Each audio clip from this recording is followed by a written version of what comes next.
Hello, winter is here and I want to show you a few soup recipes. We've already made our butternut squash soup, the Thai butternut squash soup recipe, and today we're going to do tomato basil soup.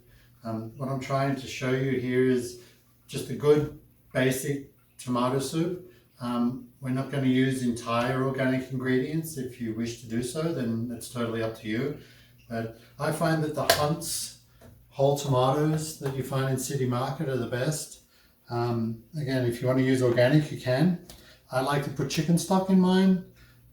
If you want to keep it totally vegan, you can eliminate the butter and the vegetables, the chicken stock. The thickening agent for the soup is going to be the tomato paste.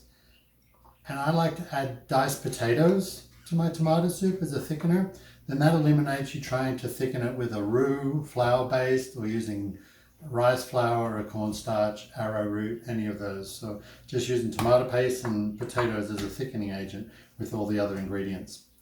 And we'll get started and we'll show you how to cook it. So first we're going to add 3 tablespoons of vegetable oil, but we're using avocado oil.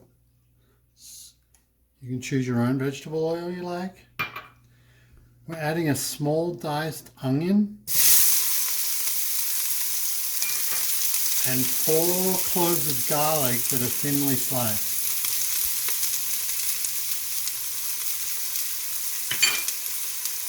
And what we want to do is just saute this without any color. We're just going to saute them so they become opaque and soft. Now we add 4 tablespoons of butter. The butter is going to help the vegetables saute and soften, but the butter is also going to add a really smooth finish to your tomato soup. So we've been sweating off our onions and garlic for around 3 minutes, and now it's just fine. We're adding a medium carrot that's chopped. I leave the skin on because the skin has the most vitamins in it. You want to have your vitamins in your soup. A chopped 1 stick of celery. Chopped 2 red bell peppers.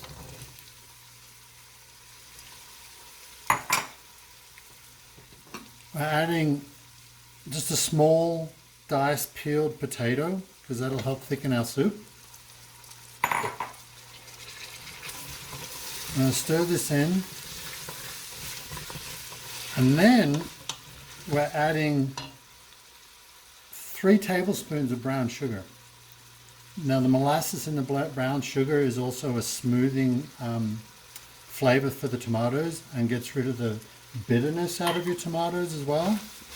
So we're just going to add that in, and we're just going to stir those in and again sweat the vegetables and cook them without any color for about another 5 minutes. So for 5 minutes we've been sweating our vegetables. Now I'm going to season it. And we're just going to season it, I don't know, I'm guessing a teaspoon of salt and a few cracks of black pepper.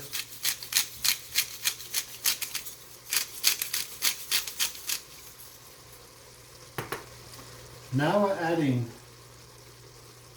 3 cans of the Hunt's whole tomatoes, and they're the 28-ounce cans. This soup is going to yield you just over a gallon of soup. So we're adding 3 of these cans of whole tomatoes.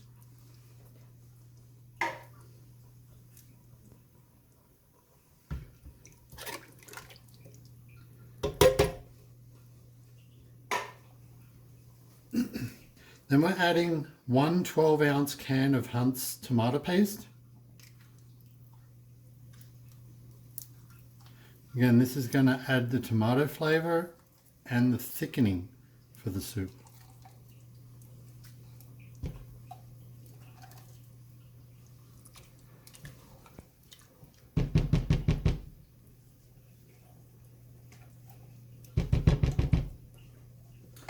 And like I said, I like to add chicken stock to mine, so we're just using the organic Simple Truth chicken broth, the fat-free, and it's 32 ounces.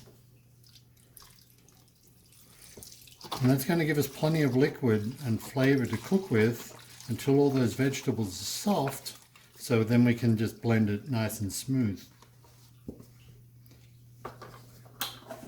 And lastly, this is the equivalent of 3 ounces of basil leaves, and you can find those in a 3-ounce container in your fresh herb aisle at City Market as well.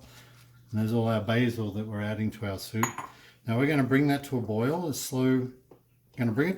reduce it to a slow simmer, and we're going to cook it for around 30 to 40 minutes so all the vegetables are soft before we puree it. So our soup's come to the boil. We're just going to turn our heat down to about medium and stir in the basil leaves so they cook up and infuse really well for the next 30 to 40 minutes. We're going to place our lid on, and when those vegetables become soft, then we'll blend it. So our soup's been cooking for around 40 to 50 minutes to make sure that our vegetables are all really soft. It's mainly the potatoes. We want to make sure they're cooked through, because if they're cooked through, then for sure the peppers, the carrots, everything else are going to be soft enough to blend. So all these are cooked, but with tomato soup, I've tasted it and it still needs more salt.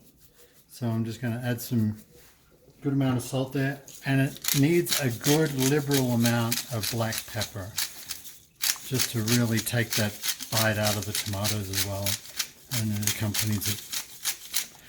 So we're going to blend that now, and we'll bowl some up and present it for you.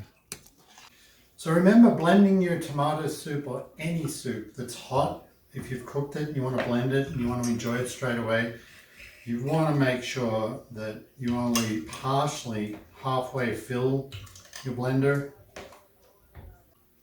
Then when you place it on your blender, make sure that your lid is on, but your center cap is loose, so all that hot steam and air can release and it won't blow the lid off your blender. But just leave it on there loose so you also don't splash.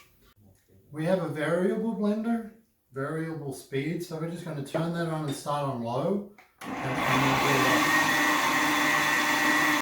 So our tomato soup, we've yielded around a gallon of soup.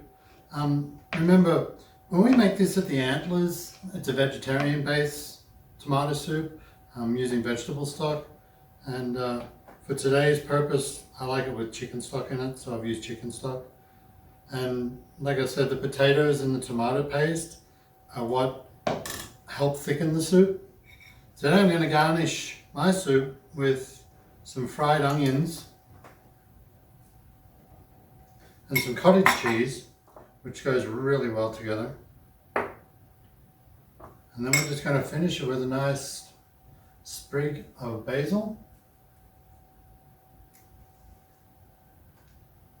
And there you have it, the tomato basil soup.